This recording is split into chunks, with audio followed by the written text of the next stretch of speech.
sembuh tulangnya menjadi ada, baik, sembuh, tidak. Harus dilakukan pencangkokan tulang. Ya. Nah, Makanya penting sekali untuk menjaga jaringan pendukung gigi ini. iya. Tapi dok, ini kan tadi masih seputaran gigi karies atau yang sudah berlubang ya nih dok ya. Misalnya nih dalam contoh satu kasus nih pasien misalnya memiliki 2 atau 3 gigi yang berlubang ini. Apakah dalam ini kan tadi dalam satu proses perawatan ini kan cukup panjang prosesnya ya dok ya, berulang kali kita pasien biasanya melakukan kunjungan ke dokter gigi. Nah ini per Ya. item gigi ini apakah harus ditangani satu persatu oleh dokternya ini atau memang dalam misalnya satu kali kunjungan itu misalnya nih perawatan gigi berlubang ini apakah langsung ditangani 3 atau diselesaikan dulu per satu gigi ini dok? Ya. Ya. Baik, kalau misalnya ya seperti contohnya tadi ada 3 gigi yang berlubang dalam satu, Pas- itu kalau misalnya tidak ada keluhan Ya. atau mau langsung dilakukan operasi itu atau penambalan itu bisa langsung dilakukan sekaligus dalam satu itu Kunjungan. apabila pasien juga berkeinginan seperti itu. Ya. Tapi kalau misalnya sudah ada keluhan yang harus dilakukan perawatan saluran akar, biasanya kita dokter gigi akan memberikan pilihan kepada pasien yang mana paling yang dikeluhkan, Oh. yang mana paling menjadi keluhan utama dari pasien. Iya. Nah, seperti itu. Misalnya yang paling dia keluhkan itu betul-betul sangat parah, biasanya dokter gigi akan fokus ke situ dulu, seperti itu. Iya. Karena tapi kan begini, kalau misalnya dia ingin dilakukan misalnya rasa sakitnya ini ingin langsung disembuhkan dan ingin selesai di hari itu juga. Sebenarnya kan sekarang sudah bisa dilakukan seperti itu ya dalam satu kali kunjungan. Tapi mungkin kalau 3 giginya seperti itu tidak bisa langsung dalam satu kali kunjungan, mungkin fokus di satu gigi dulu. Iya. Kalau ingin selesai di hari itu. Tapi kalau misalnya dia bisa menunda, itu mungkin bisa saja dilakukan penambalan sementara dulu, diberikan obat, sehingga bisa fokus juga ke gigi yang lain. Sebenarnya untuk masalah gigi berlubang itu bagusnya mengundang spesialis konservasi, karena ini adalah bidangnya. Oh Seperti iya, itu. iya dok. Oke, Ya. baik. Kemudian mendengar penjelasan dokter tadi ini menjadi salah satu perawatan jaringan pendukung gigi ini adalah penambalan gigi berlubang serta perawatan saluran akar ya. Eh, itu kira-kira berapa lama dok penanganannya untuk dua masalah ini? Untuk perawatan saluran akar ini biasanya berapa kali kira-kira kunjungan ini ketika memang sudah misalnya gigi sudah berlubang atau sudah mengalami gejala sakit gitu ya dok ya? Ya, kembali ke diagnosa penyakitnya ya setelah dokter gigi misalnya melakukan pemeriksaan, didiagnosa apa penyebabnya, biasanya tergantung dari diagnosa tersebut untuk beberapa kali kunjungannya ya. Ya. Karena untuk pasien yang memiliki diagnosa misalnya ini ada pulpitis irreversible itu bisa mungkin dilakukan dalam satu kali kunjungan, tapi dengan perawatan yang memang cukup lama. Tapi kalau misalnya sudah terjadi pembengkakan ya atau abses, biasanya butuh beberapa kali kunjungan sampai betul-betul giginya itu bersih ya, saluran akarnya itu bersih, baru bisa dilakukan penambalan atau restorasi. Seperti itu. Ya, Tergantung dari ya.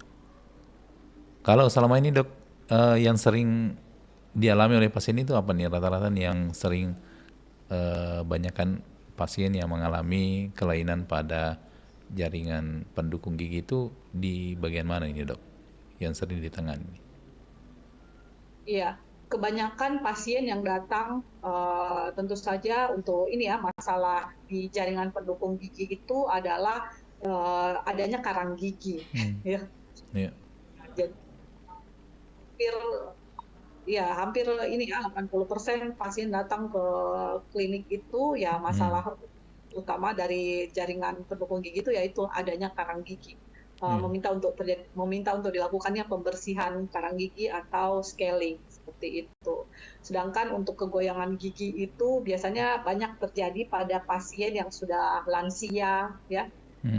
pasien ini berusia lanjut, uh, biasanya keluhannya itu Ya. gigi gigi itu. Ya, mungkin ini sedikit agak di luar konteks, tapi ada hubungannya ya dok ya. Kalau misalnya kaitannya dengan BPJS ini, kalau masalah pemeriksaan tadi itu bagian apa tadi perawatan gigi, kayak misalnya pembersihan karang gigi itu apakah masuk dalam tanggungan BPJS juga dok sekarang ini? Kebetulan saya itu Hmm? tidak pernah bekerja di Oh belum. bawah BPJS, Oh iya, iya.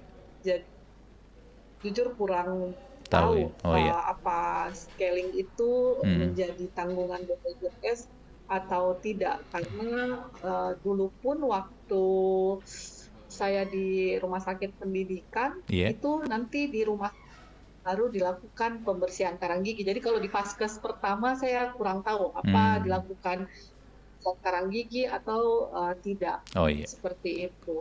Oke dok. Ya, karena mungkin juga ini banyak pasien yang biasanya kan membuat dia tidak rutin pergi ke dokter gigi karena mungkin itu yang ada perbedaan-perbedaan masalah penanganan apa ditanggung atau tidaknya. Tapi oke kita kembali ke materi ini dok terkait dengan perhatian serius terkait jaringan pendukung gigi ini dok. Masalah yang seharusnya menjadi bagian yang perlu diperhatikan oleh masyarakat dalam hal memelihara jaringan pendukung gigi ini dok. Nah mungkin ada yang ingin disampaikan karena waktu tinggal sekitar 5 menit lagi nih dok, silakan. Ya, terima kasih Pak. Jadi untuk penanganan ya atau pencegahan adanya masalah di jaringan pendukung gigi itu sebenarnya sangat mudah ya, Hmm. yaitu dengan menyikat gigi. Hmm. Walaupun selain menyikat gigi itu, Hmm. saya selalu menyarankan pasien saya ya, karena biasanya pasien datang, "Dok, saya udah sikat gigi, benar-benar rajin sikat gigi 2 kali sehari, ya, pagi dan sebelum tidur dengan metode ini." Biasanya dia benar-benar sudah sesuaikan dengan apa yang saya sarankan, tapi kenapa ini karang gigi tetap muncul. Jadi yang masyarakat tidak tahu adalah kadang-kadang dia miss tentang pentingnya penggunaan cermin Hmm. ketika menyikat gigi. Oh. Memang mungkin ini adalah hal sepele ya, Ya. padahal mungkin di setiap pabrik kita kan pasti ada cermin, tapi biasanya kita nggak menggunakan itu ketika menyikat gigi. Nah, padahal menyikat gigi di depan cermin itu adalah salah satu hal yang paling penting, karena dari mana kita tahu bersih dan tidaknya kita menyikat gigi kalau kita tidak melihat secara langsung, ya kan?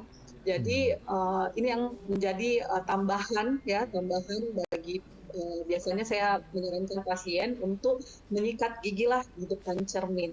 Apalagi malam hari ya, tidak apa-apa mengambil waktu agak lama. Yang penting kita mengetahui bahwa kondisi gigi kita betul-betul sudah bersih. Karena Hmm. kenapa malam hari penting? Karena itu kan akumulasi selama 1 hari kita ini ya menggunakan gigi dan mulut kita beraktivitas, ya makan. Jadi di malam hari itu tolong lebih betul-betul perhatikan. Ya, Hmm. menyikat gigi lah di depan cermin, pastikan bulu-bulu sikat masuk ke sela-sela gigi, ya, untuk membersihkan kotoran yang ada di sela-sela gigi, ya. Kita harus lihat betul-betul di depan cermin, lihatlah bagian-bagian yang susah dijangkau di depan cermin, seperti itu. Yang Hmm. kedua adalah obat kumur. Seperti tadi, obat kumur itu penting untuk yang sudah memiliki masalah di jaringan pendukung giginya ya, yang salah satu tandanya adalah terjadinya perdarahan ketika menyikat gigi. Jadi gunakanlah obat kumur seperti itu. Carilah obat kumur yang mungkin tidak ini ya, biasanya pasien mengeluhkan obat kumur itu keras ya, pedis seperti itu. Jadi solusinya carilah sekarang banyak kok obat kumur merek-merek ini yang sudah beredar itu dengan apa rasa yang mungkin lebih ringan, Hmm. lebih tidak pedis seperti itu. Nah, terus yang menyikat lidah, ya, yang seperti tadi saya bilang, menyikat lidah. Masyarakat juga kadang-kadang tidak mengetahui betapa pentingnya menyikat lidah itu, ya. Jadi mengikat lidah ini menjadi salah satu hal yang penting untuk mencegah adanya masalah di jaringan pendukung gigi.